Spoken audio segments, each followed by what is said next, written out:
Good morning and welcome to Guarda. Once again, we're at the 1/8 Buggy Euros. This is the media centre. It's Friday morning and everyone's turned up a bit bleary-eyed after the first 3 rounds of qualifying. We're here now. As you can see, we've got Red RC.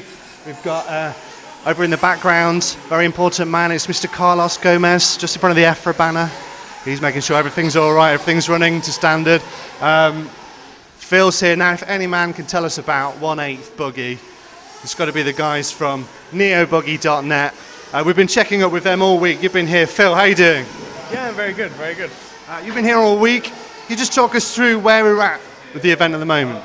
Well, we're actually in Guarda in Portugal, which is it's pretty close to the Spanish border.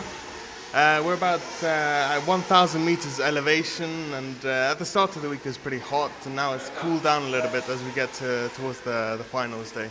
What's the general feeling in the pits? I mean, you're in there, you're talking to the guys all the time. What's the general feeling at the moment as we're in the 4th round of qualifying?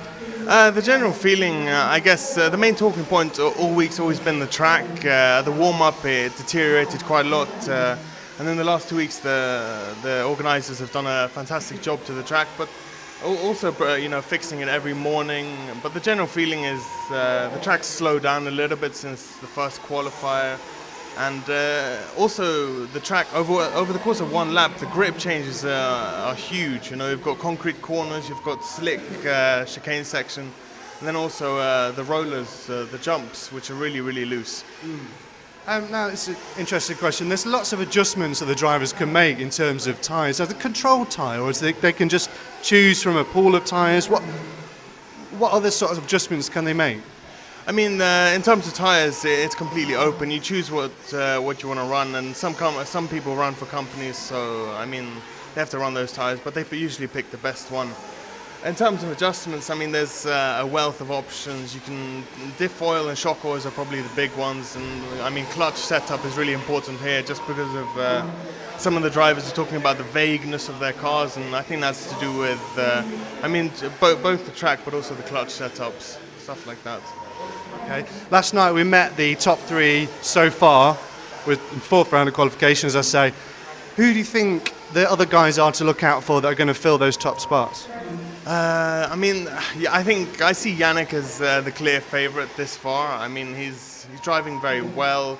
He's not driving outside any of his limits. Some of the other guys, Bloomfield's having a bit of a tough time in qualifying, but I think come finals he'll do quite well. And there's one. The dark horse for me is Martin Beyer from the Czech Republic, driving for the Losi team. He's been consistently quick, and he did really well at last year's Euros. And also, lastly, a shout out to David Ronefalk from Sweden. I think he got 3rd in the 2nd round and 2nd in the 3rd round. So I'm hoping he'll do quite well. Well, anything could happen. Thanks very much, Phil. We know you're already checking out neobuggy.net. All guys here, so very happy press family. We've got Red RC over here, redrc.net, check them out as well. And of course, keep coming back to efra.ws to find out everything we can bring you.